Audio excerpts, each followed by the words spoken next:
Buenas tardes, ¿cómo están todos ustedes? Bienvenidos todas y todos. El tema que tenemos esta noche es la situación geopolítica y geoeconómica internacional después de la llegada del trumpismo a Estados Unidos.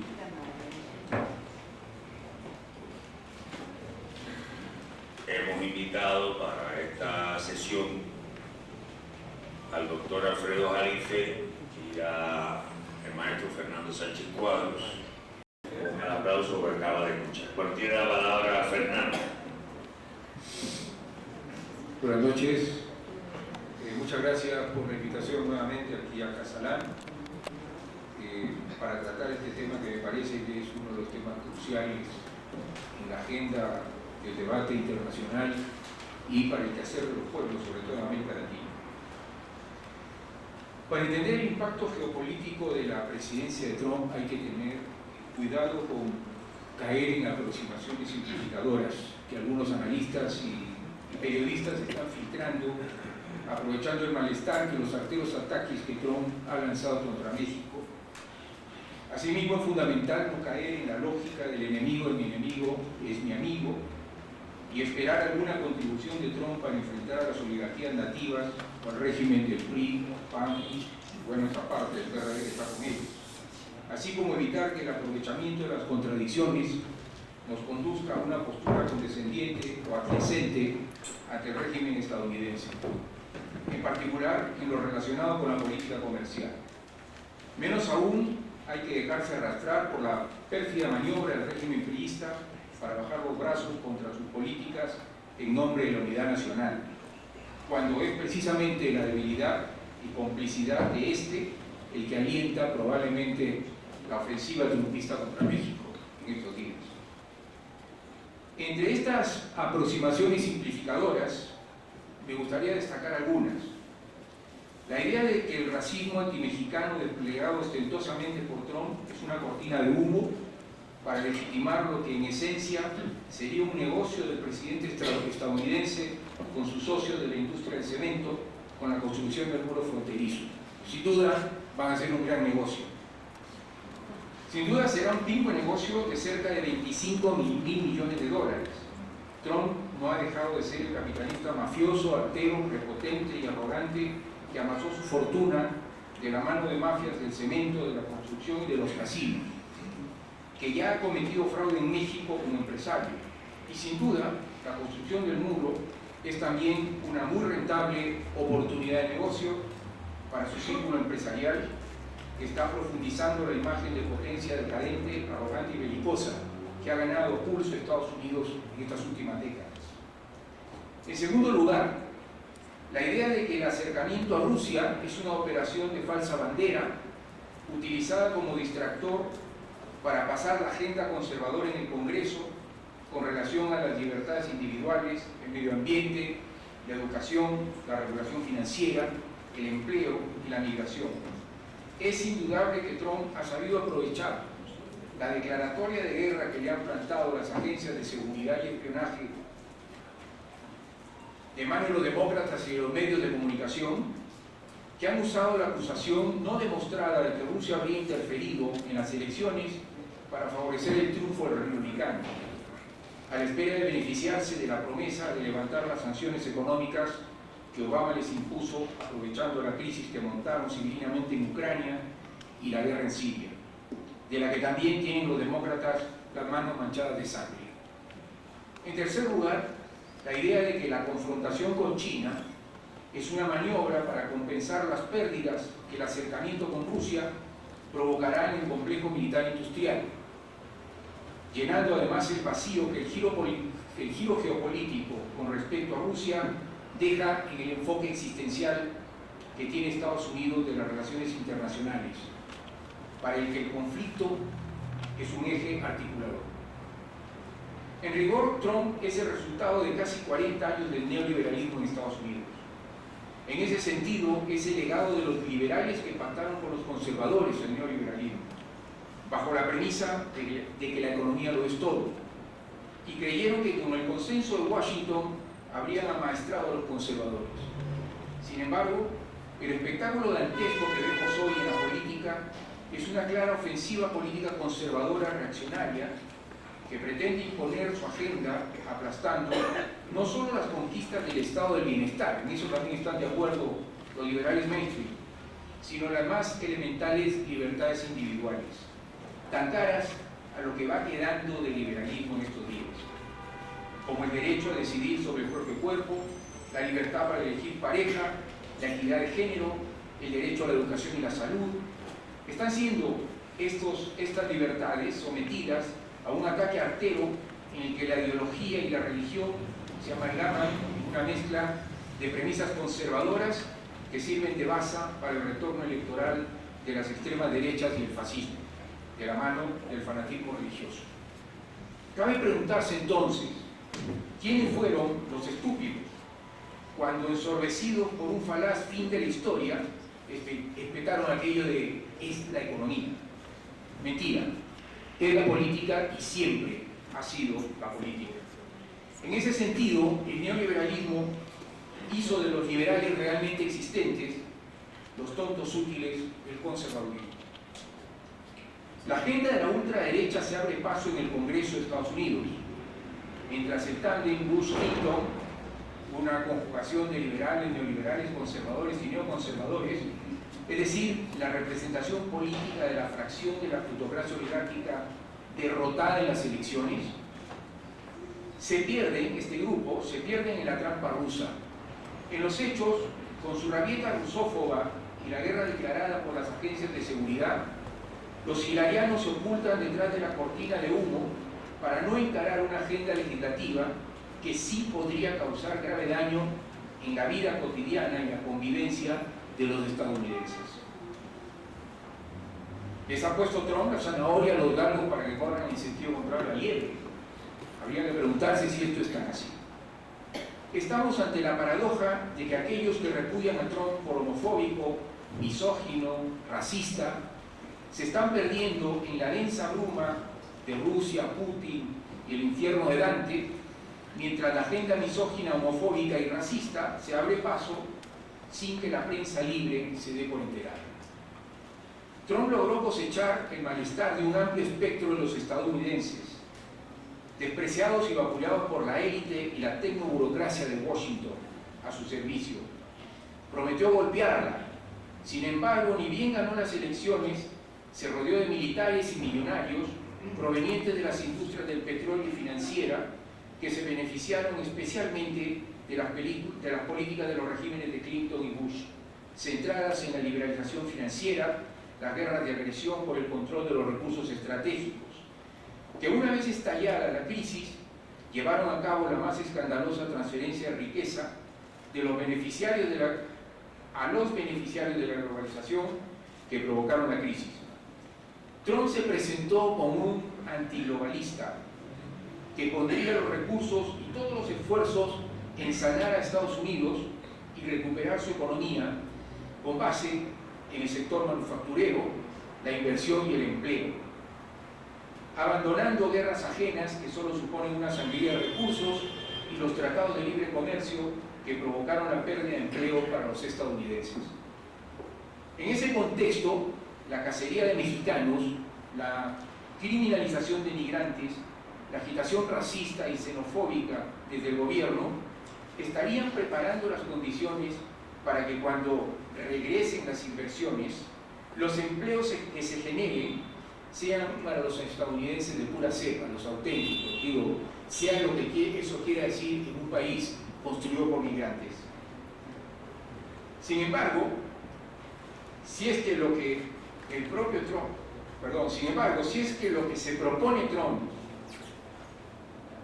estaría cometiendo una atrocidad histórica que será muy costosa para Estados Unidos. Hacerlo un país mayoritaria y predominantemente de blancos requeriría revertir las tendencias demográficas. Quizá debe legalizarlas, porque la verdad va a ser un poco complicado que Trump pueda echar a 11 millones de mexicanos, aun cuando contara con el apoyo que tiene de Israel para la construcción del muro, y tampoco podrá hacer que los WASP se reproduzcan con más celeridad, salvo que vaya a aplicar el modelo chino en el persa. Pongamos en contexto al trumpismo, entonces, para entender sus implicaciones para nuestro pueblo.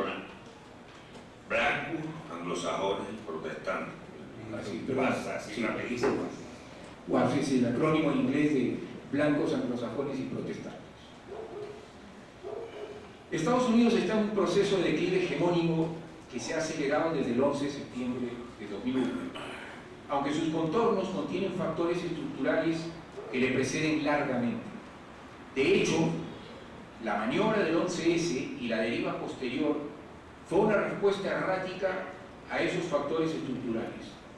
Los déficits comercial y fiscal no han dejado de expandirse tendencialmente desde la década de los años 70, salvo en el periodo inmediato posterior al fin de la Guerra Fría, cuando Bill Clinton gozó de superávit fiscales significativos, que rápidamente fueron depredados por George Bush.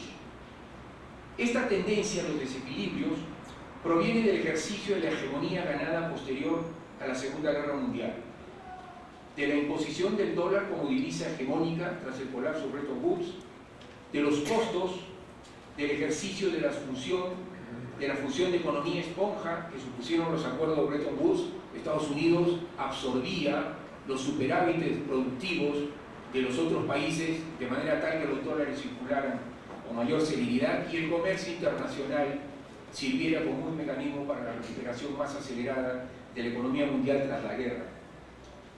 Así como la función de paraguas de las democracias occidentales, desplegando para garantizar su control militar sobre los aliados, desplegado para este control militar sobre los aliados, así como para solventar la confrontación con la Unión Soviética y la Guerra Fría. Se funda en el hecho de que su sector manufacturero, este desequilibrio estructural, se fue rezagando competitiva y tecnológicamente en el ejercicio de una hegemonía que crecientemente se fue sesgando en favor del sector financiero. Las dimensiones del declive fueron observadas en algunos datos expuestos en 2012 por James Gustav Speth, que comparan a Estados Unidos con las mayores economías de la OCDE. Y quiero rápidamente mencionar algunos de ellos porque nos da una idea clara de la profundidad del declive. En comparación con las otras economías grandes, Estados Unidos tiene la mayor tasa de pobreza, especialmente en niños, la mayor desigualdad de ingreso, la menor movilidad social, la más baja calificación en bienestar material de los niños de acuerdo con los indicadores de la ONU, la peor calificación en desigualdad de género de acuerdo con los índices de la ONU, el mayor gasto en salud como porcentaje del PIB, pero la mayor tasa de mortalidad infantil, la mayor prevalencia de problemas de salud mental, la tasa más alta de obesidad, el mayor porcentaje de gente sin atención a su salud debido al costo, el más alto consumo de antidepresivos per cápita y la menor esperanza de vida al nacer. Es el penúltimo peor nivel de desempeño de sus estudiantes en matemáticas y un rendimiento mediocre en ciencias y lectura, la más alta tasa de homicidios, la mayor población en sus prisiones, tanto en términos absolutos como per cápita. Con el 5% de la población mundial, Estados Unidos tiene el 30% de la población carcelaria total del mundo en sus rejas, y el 10% de su propia población está encarcelada. Por supuesto, de estos, el 85% son negros y latinos. La mayor emisión de dióxido de carbono y los mayores niveles de consumo de agua per cápita, quizá ya superado por China lo primero, la puntuación más baja en el índice de desempeño ambiental de la Universidad de Yale, con excepción de Bélgica, y la mayor huella ecológica per cápita, con excepción de Dinamarca. El más bajo gasto en desarrollo internacional y ayuda humanitaria, como porcentaje del PIB, a excepción de Japón, y el más elevado nivel de gasto militar en términos absolutos y como porcentaje del PIB, así como las mayores ventas de armas en el mundo. Este es un cuadro de lo que es Estados Unidos hoy. A lo que se podría agregar los datos aportados por Alfred McCoy más recientemente con relación a la decadencia de su economía. En 2008, Estados Unidos ya había caído al tercer puesto en las exportaciones globales de mercancías, con solo un 11% en comparación con el 12% de China y el 16% de la Unión Europea en su conjunto. No hay motivos para creer que esta tendencia se vaya a revertir. En 2008, Estados Unidos ocupaba todavía el segundo lugar después de Japón en solicitudes mundiales de patentes con 232.000. Sin embargo, China se aproximaba rápidamente con 195.000 solicitudes gracias a un fulgurante aumento del 400% desde el año 2000. No tengo el dato actualizado, pero seguramente los chinos se le van a haber pegado muy próximamente a Estados Unidos también en esta materia. En 2009, Estados Unidos llegó al punto más bajo entre 40 naciones estudiadas por la Fundación de Tecnología e Innovación de la Información en cuanto al cambio en la competitividad global basada en innovación durante la década anterior. Agregando sustancia a esas estadísticas, el Ministerio de Defensa de China presentó en octubre el superordenador más rápido del mundo, el Tianhe 1A, tan poderoso, dijo un experto estadounidense, que liquida la máquina número 1 existente en Estados Unidos. La famosa brecha tecnológica, sobre todo en estas tecnologías de la información que hace Estados Unidos todavía, de acuerdo con lo que los medios nos venden, es gigante, inexpugnable, parece que comienza a derretirse o a difuminarse esa imagen portentosa. Hay que agregar a esta clara evidencia que el sistema educacional de Estados Unidos, esa fuente de futuros científicos e innovadores, se está quedando atrás con respecto a sus competidores. Después de ser líderes mundiales durante décadas en personas de entre 25 y 34 años con títulos universitarios, el país bajó al puesto número 12 en 2010. El Foro Económico Mundial ubicó a Estados Unidos en el mediocre puesto 52 entre 139 naciones en la calidad de su instrucción universitaria en matemáticas y ciencias en 2010. Casi la mitad de los estudiantes graduados en ciencias en Estados Unidos son ahora extranjeros, que en su mayoría volverán a casa, sin quedarse allá, como hubiera sido el caso en otros tiempos. En 2025, en otras palabras, es probable que Estados Unidos enfrente una escasez crítica de científicos talentosos. Tendencias negativas semejantes alientan una crítica cada vez más fuerte del papel del dólar como moneda de reserva mundial, sencillamente porque Estados Unidos está perdiendo de manera acelerada el respeto y el prestigio sobre el cual también, entre otras medidas y maniobras, se ha apoyado la hegemonía del dólar. No se ve cómo podrían corregirse estos desequilibrios estructurales cuando Estados Unidos no solo no ha cesado de estallar guerras e involucrarse en conflictos armados y en sediciones como las revoluciones de colores destinadas al cambio de regímenes incómodos, que suponen un elevado gasto y un ahondamiento de un déficit que va de la mano de una cada vez más profunda dependencia del financiamiento externo, que por su parte no solo mantiene a su economía en la trampa de la financiarización, sino que lo vuelve crecientemente vulnerable frente a rivales de los que depende para financiar esos desequilibrios. El caso más flagrante es el de China, contra la que Trump ha decidido amarrar navajas, nada más. Otros factores que ahondan el declive de Estados Unidos y se retroalimentan con los anteriores son la crisis petrolera y los recurrentes fracasos militares.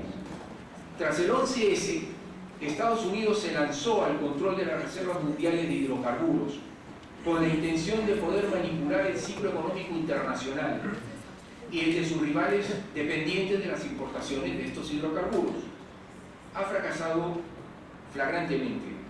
Sin embargo, en el proceso, a mediados de la década pasada, se encontró con abundantes reservas de esquistos que alentaron la fantasía de que no solo podría superar su dependencia estructural de las importaciones del petróleo y gas, sino que podría elevarse a la categoría de suprema potencia energética mundial, con lo que se habría consolidado el ensueño de un nuevo siglo americano.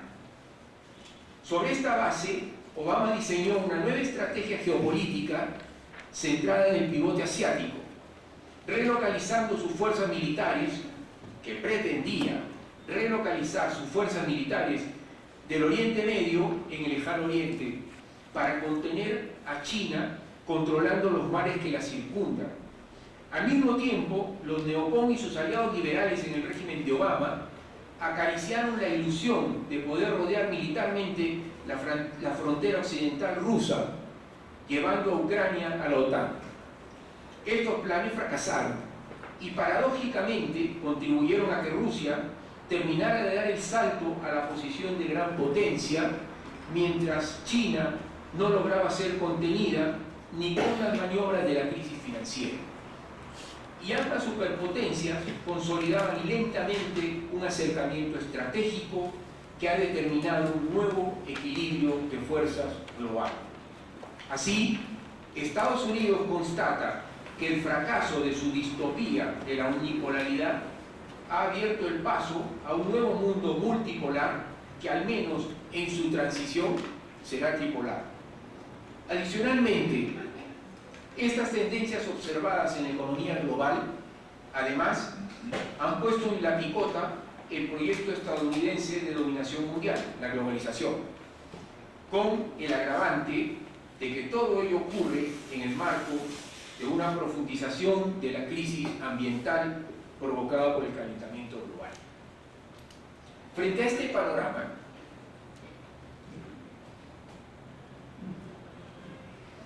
Trump promete la reindustrialización de Estados Unidos, atrayendo a las empresas que se deslocalizaron con los procesos de liberalización y apertura comerciales en el mundo, buscando mano de obra más barata. En eso no se equivoca.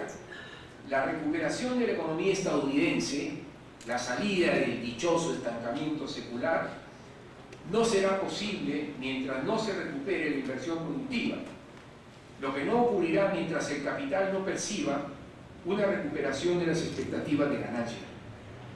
El sistema financiero siga siendo un imán para el capital productivo que, ante mercados deprimidos y elevada incertidumbre, opta por la renta financiera, esta famosa economía de casino, alejándose de las actividades productivas, al mismo tiempo que endeuda a los consumidores para absorber sus ingresos. Más grave aún, la centralidad financiera, conocida como financiarización, ha trastocado la cultura empresarial al consolidar la impresión de que las rentas pueden no tener límites, a pesar de que el capitalismo no ha superado el problema estructural de la tendencia descendente de la tasa de ganancia y de que estas rentas se pueden obtener con rapidez. Una mayor producción industrial en casa supondrá una mayor necesidad de energéticos y requerirá de abundante financiamiento para sacar de la parálisis a esas zonas industriales que hoy se han convertido, algunas de ellas, de plano en ciudades fantasmas. Al respecto, cabe cuestionarse lo siguiente: ¿alentará la industria Trump? ¿Alentará la industria del fracking para no depender de exportaciones que provienen de países donde ha dicho que pretende salir para gastar menos en guerras inútiles? Así se refirió a su participación en el Oriente Medio, en las que choca además con potencias rivales, Rusia y China, con las que, si no logra un entendimiento, sería imposible reorientar los recursos de la carrera armamentista a la construcción de infraestructura.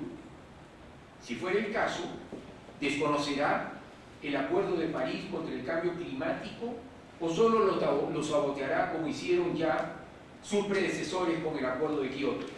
De cualquier forma, su secretario de Energía es un millonario petrolero. ¿Cómo hará para que el crédito bancario fluya hacia las actividades productivas cuando está dando una brutal marcha atrás en materia de regulación financiera? Los estrategas económicos de Trump aseguran que menos reglas permitirán fluir el crédito. Sin embargo, este relato es nada creíble cuando ya experimentamos los desmanes de Clinton y sus socios de Wall Street en la década de los 90, la misma que nos llevó a la crisis de la que todavía no salimos. De la misma forma, Trump se ha rodeado de prominentes representantes de Wall Street en su gabinete, sin trastocar la lógica financiera imperante y reformar al sistema financiero realmente existente. Su plan de reindustrialización está condenado al fracaso, salvo que pretenda llevarlo a cabo con capitales chinos. Es posible esta transformación que imagina sin mano dura contra los inconformes que le votaron o que lo repudian. Para los primeros, parecería estar destinado el festival de deportaciones de inmigrantes que está llevando a cabo. Para los segundos, los inconformes, seguramente se aplicará la medicina clásica del autoritarismo, pura represión.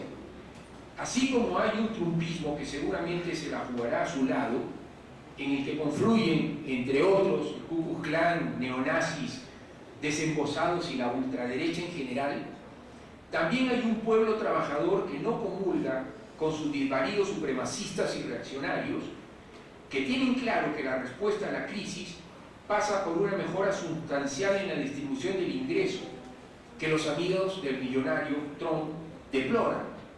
Ese sector de la sociedad es la base para la organización de una fuerza política que termine de romper con la hegemonía del bipartidismo. Su despegue no depende, afortunadamente, solo de lo que haga o deje de hacer su líder natural, al menos por el momento, Bernie Sanders, pero sí la velocidad con la que puede articularse. Y lo cierto es que urge una respuesta organizada que se anteponga a los estropicios que se avisoran como resultado del gobierno Trump. El otro componente clave de la estrategia de recuperación acelerada, como la llama Trump, de la economía, son las masivas inversiones en infraestructura, para la que las objeciones planteadas con relación al financiamiento son igualmente aplicables al financiamiento de los otros proyectos.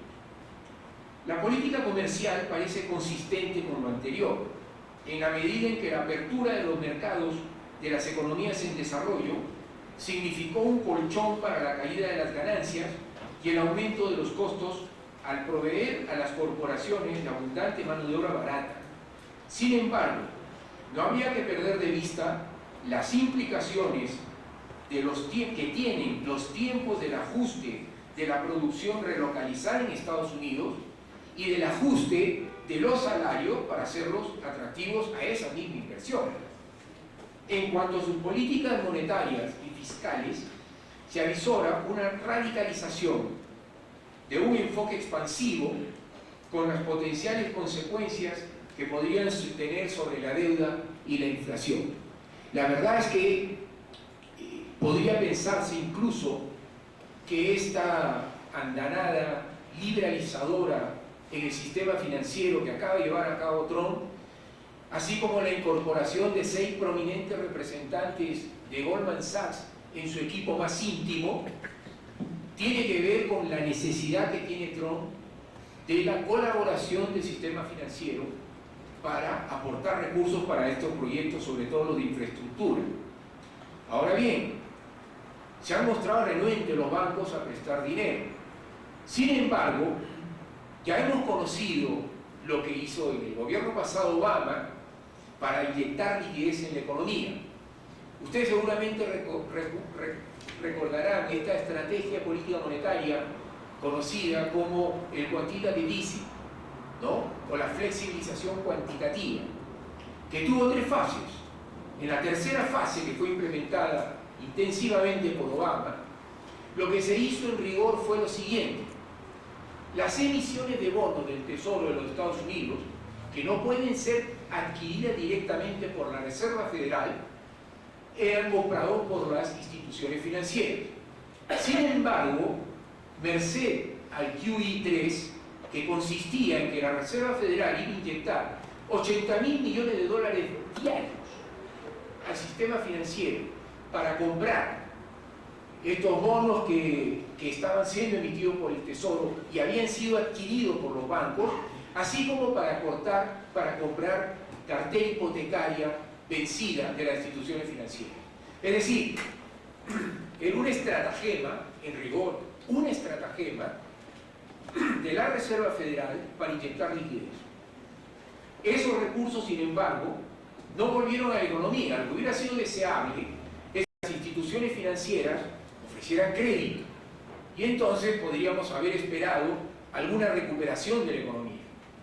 Sin embargo, lo que ocurrió fue que estos recursos se quedaron en el circuito financiero.